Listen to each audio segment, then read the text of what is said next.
We've been talking a lot about visibility of the party.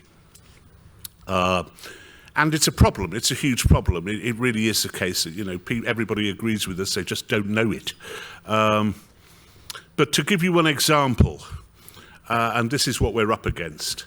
I was on Question Time back in, I think it was February this year, from Middlesbrough Town Hall.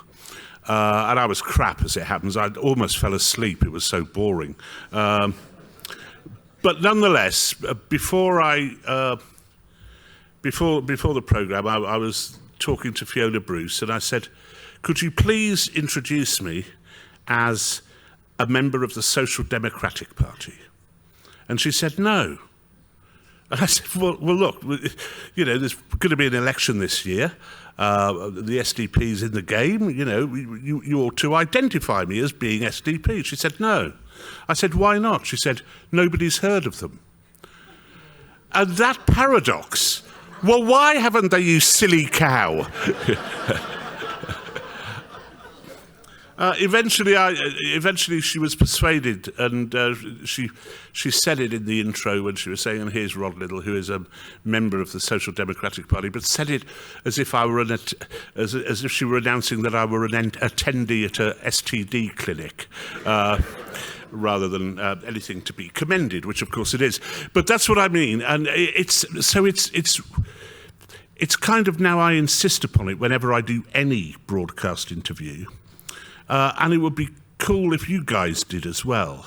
When you ring up local radio or when you give a comment to a newspaper, I think it's for all of us to be out and proud as members of the SDP. And maybe, 5 people will hear, those who didn't fall asleep during Question Time, oh, SDP, it all has an effect. Anyway, comrades, brothers and sisters, whatever the hell we call each other in this strange amalgam of a party. Like many of you, I suspect, I had assumed that this would be a conference of unashamed triumphalism, given our wholly deserved victory in the general election. I'd rather hoped, actually, to be carried up to this podium on a golden litter. It was not to be. But in truth, and Will's given us an idea of just how much this is true, we did much, much better in that election than we had any right to expect. It was a real triumph, and more people, a lot more people, including journalists, who I have to tell you are a lazy bunch of bastards. They really are. And, I still speak to people at the time, oh, SDP, there's Shirley. You were Shirley Williams. I still get that. But more people now know who we are and where we stand. And that's vital. Like many of you here today, I stood for election. In my case, in my home constituency of Middlesbrough South and East Cleveland. I received a total of 1,835 votes.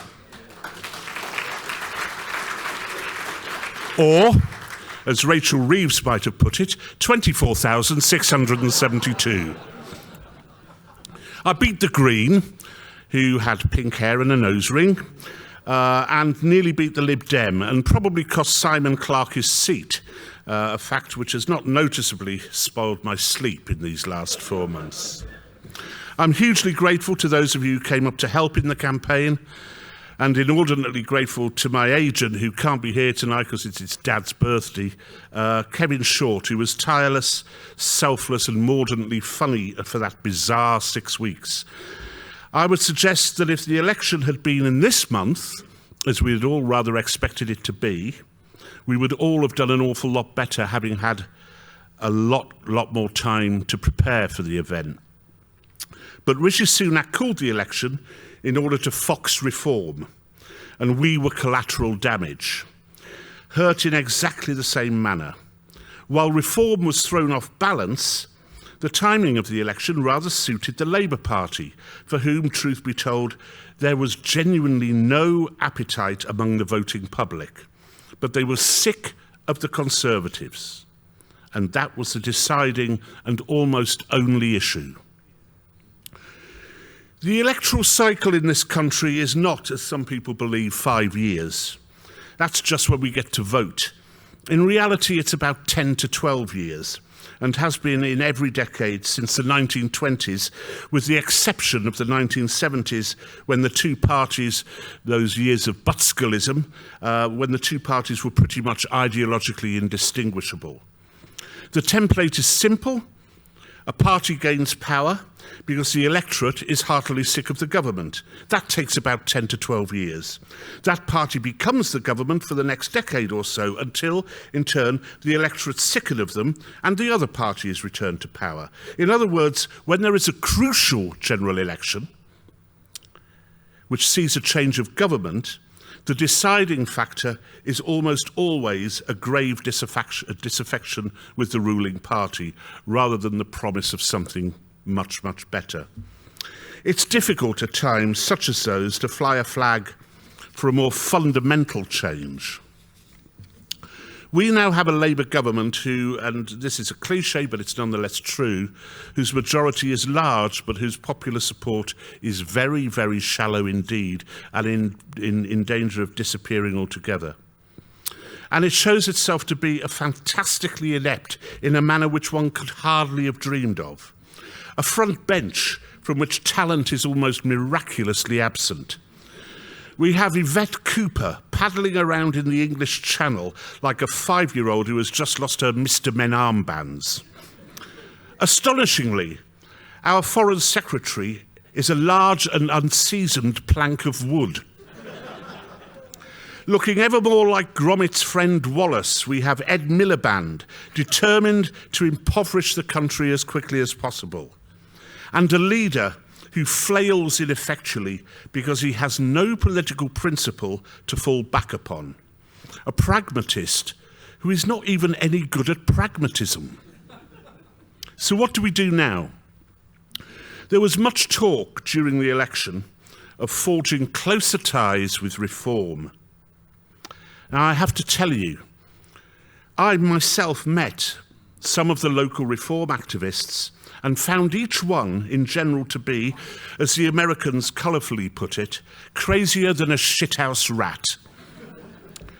The truth is, there is very little in common between our two parties, certainly not on economics or foreign policy. One of the activists I met had long Victorian sideburns and explained that his favourite piece of state legislature was the Enclosures Act. You want closer ties with that lot? You've got to be kidding.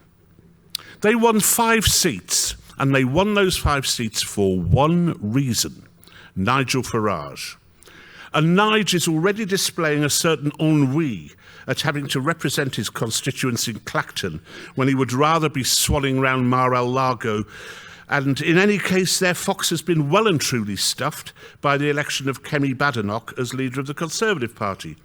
Kemi can easily outflank Nigel and co on the right when it comes to the stuff which does have some resonance with the electorate, the identity politics, the wokery, the race grifters, and so on. Crucially, her economic leanings are identical to those of Nigel Farage, and indeed the party will be presenting her to the electorate as Thatcher Mark II. I know that from someone who's doing the job of presenting.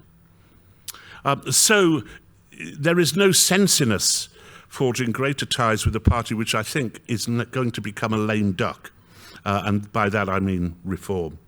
No more electoral pacts, even though it was probably necessary at the last election. I think that to a greater or lesser degree there are irrelevance, and I do not hold with the idea that Farage could be walking into number 10.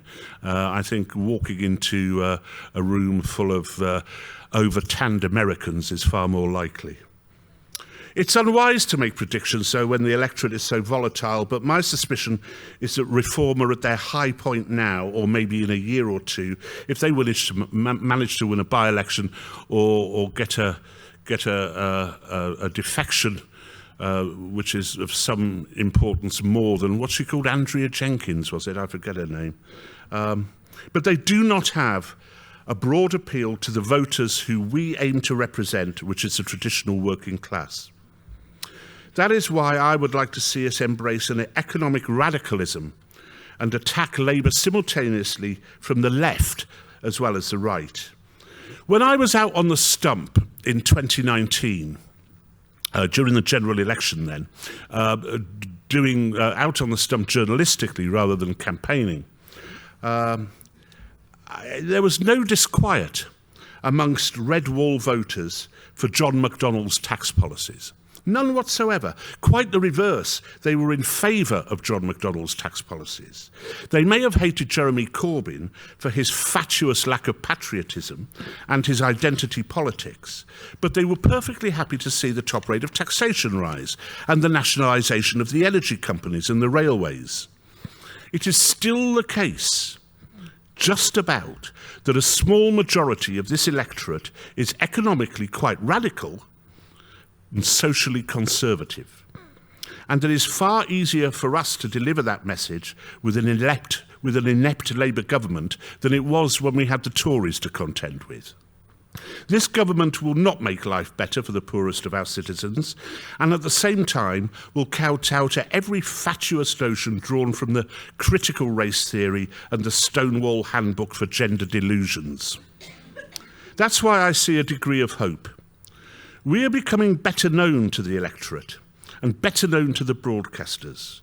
We will be seen to occupy the same sort of ground as Sweden and Slovakia's social democrats. This project of ours was always going to be long-term, but the election of a marvellously useless Labour government, which has not a soupçon of radicalism in its bones, may perhaps just quicken a little our march forward. I am not quite saying prepare for government in 2029, but by gradually building up our council seats, which is absolutely crucial, not least for the muscle memory of the voters, of making more named appearances within the media and perhaps bring across, if we can, one or two defectors, we can build on the progress we made on July 4th and really, really make a difference. And anyone interested in sampling the psychotropic drugs I took in order to attain that level of optimism, please see me afterwards in the foyer. Thank you very much.